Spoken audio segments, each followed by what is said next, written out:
So on to training plans. So setting up a training plan, guys, is actually super simple. So what we're hoping to do by the end of this chat is just kind of give you a better sense of how to perhaps just manage your week. You don't necessarily have to build sort of a structured plan as such, but hopefully just give you some ways that you can kind of look after your training a little bit more sensibly. So as I say, it's quite simple to set up really to get the basics right. But where it does get complicated is kind of things like individualizing the plan for both yourself as an athlete and also the goal that you're working towards. The two don't always go hand in hand. Time availability usually being the biggest limiter. You know, blending the training so that there's enough of a stimulus without there being too much intensity, which you need to then recover from. That's one of the things that I see athletes get wrong all the time when they're sort of self-coached. They think more is more. It's not, okay? We've talked on a number of occasions about the importance of blending your training so that it's well balanced. We're talking a little bit about that, but not going into tons and tons of detail on that because we've talked about that at length in other sessions. You know, there's other things that can complicate a training plan. Structuring it around your realistic time availability.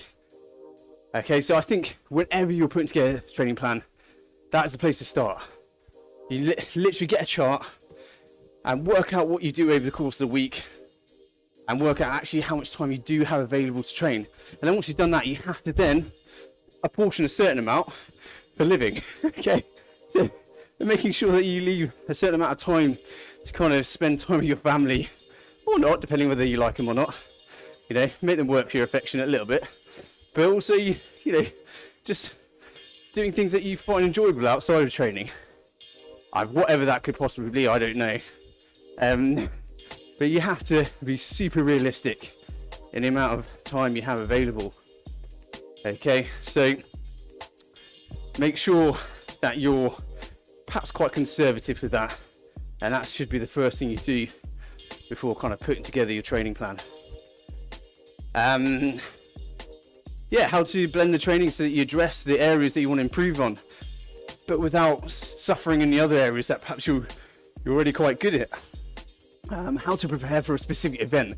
I think really that's kind of, all this stuff is basically what a coach can do. I think that one really is kind of like the overwhelming aspect that a coach can help with. And then how to taper, that's a really tricky one. Super individual in terms of how to taper. I'm particularly strange. I'm not very good off a taper. And then also dealing with the psychological side of training. That's another thing that can really kind of complicate a training plan. Now, all of the things that I've just talked about, really, the areas that a coach can help with. And it's important, I think, also before you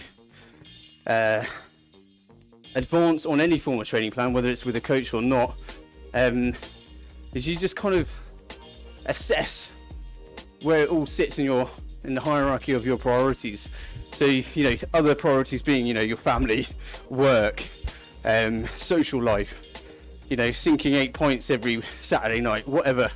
And just making sure you know exactly where training and racing fits in that hierarchy, so that when push comes to shove, you know, you can make your decision and feel fine about it. Because what you often see is people haven't done that, and they get themselves into a bit of a tiz when, you know, work starts getting really busy, and, you know, and it is likely to impact on their race that they have coming up. Ultimately, if you're career driven and your job is really important to you, then that's your priority, and that's okay. That's absolutely fine. It's okay to have something else that's more important. And then likewise, you know, sometimes people aren't career driven. Perhaps their families are the most important thing in their lives, and, you know, arguably should be. But, you know, perhaps they like to, you know, they don't like training on a Saturday because that's family time or whatever. Again, well, that's absolutely fine. But I do think before you start off creating a training plan, there's those two things I talked about. Firstly, working out your realistic time availability, and then also just making sure you know where it all sits in your hierarchy of priorities, so that when push comes to shove, you can make a nice quick decision. So hopefully that's all nice and clear. Just to go into some more basics of setting up a plan. I think the first thing is kind of going back to something we talked about previously, is making sure you got the right blend, the right ratio of high intensity to endurance training. Now, if you want more on that, because I'm not going to go into it now, make sure you watch the session that we did a few weeks back about the importance of low intensity training. Because in that we talk about the 80-20 theory, which basically means 80% of your training, your total volume should be around 80% of your total volume should roughly be low intensity, and then 20% of it high intensity. And that of course can change depending on the training phase, where you are on your plan, etc. Okay, but making sure you've got the right ratio of high intensity to low intensity training, that's always a very good kind of thing to keep double checking as you're going through building your plan. And then the other thing to check is that recovery is the basis around which the entire plan is built. Okay, so recovery, guys, we've all kind of heard the advice that recovery is when you improve. That's when your muscles grow. That's when your cardiovascular system develops, etc., etc.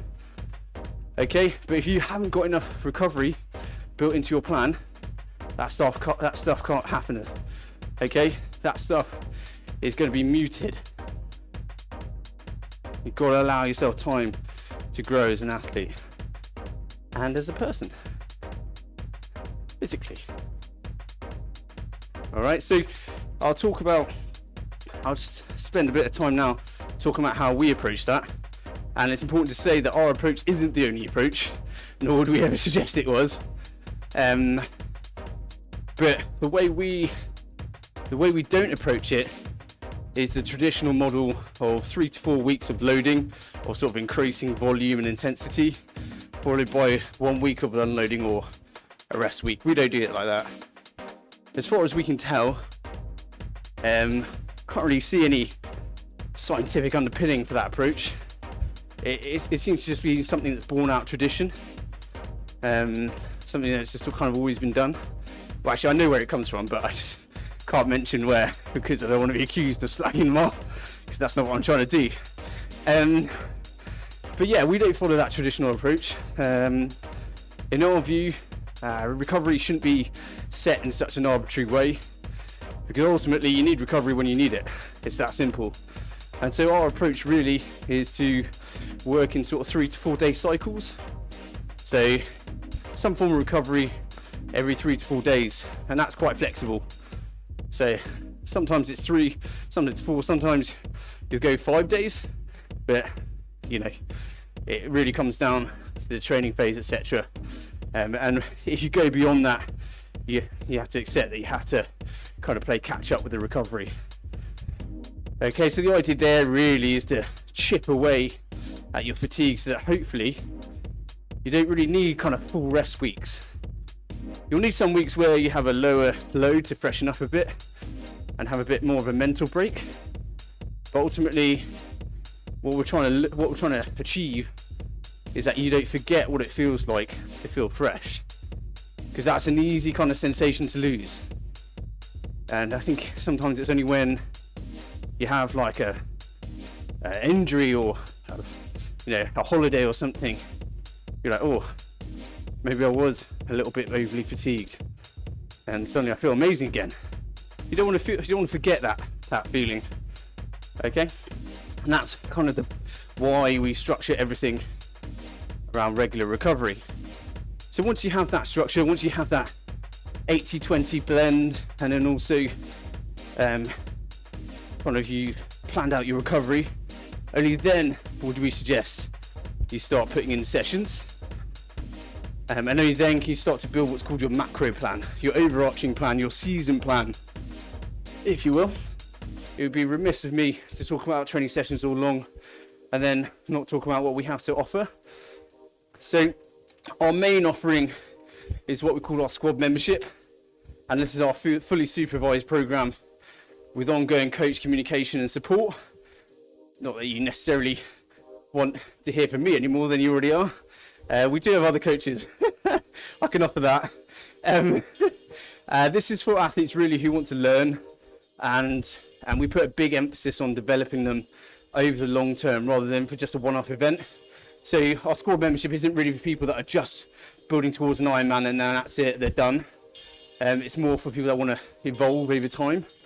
But as part of the program, we schedule every single of their sessions, including building them strength programs, bespoke strength programs. And then to help with kind of this development process, there's a whole bunch of really cool benefits that come with the squad membership.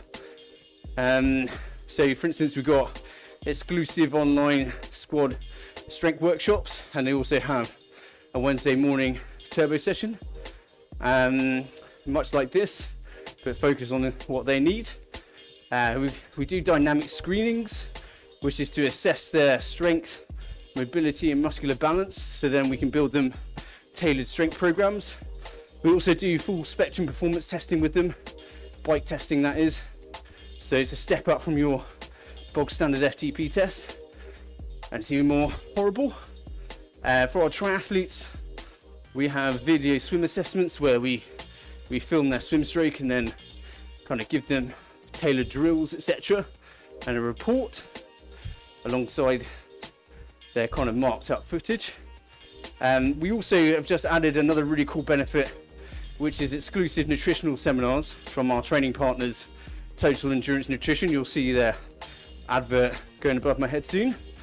There you go. Oh, I love it when timing works. So those are our training partners. That's a new benefit we've added, and we're super excited about that. And then exclusive access to otherwise paid for resources. So an example of that is our audio swims. Again, straight, there you go. Designed for open water use, and then our cycle seminar library as well, things like that. So that's the squad membership. That's the fully supervised coaching relationship. Then we have our defined duration plans, and now these are still fully tailored plans, but they are for those that are preparing for a one-off event, or for those that perhaps require a bit more independence. They're not super keen on a full coaching relationship, and these plans are largely unsupervised, albeit still fully tailored to the athlete. So their defined duration plans, they're super flexible in their makeup, and you can include whatever you want really. So if you want a pure cycling plan, or you can swim, bike, run and strength if you like. Basically with those we do all the hard work up front, make sure the plan satisfies the athlete's requirements, and then the coach drops away. They're not completely left to their own devices though. We do check in on them periodically, and they can always request an hour's coach consultation for a small fee. Usually that covers things like race strategy or a particular aspect of training. So that's our defined duration plans, and the last thing to mention are our on-demand plans. Now, I've been working really hard on these over the last sort of couple of months, and these are basically where you just pay and play. So these are typically short programs designed for a very specific purpose, and they're not tailored to the individual, they're tailored to the goal.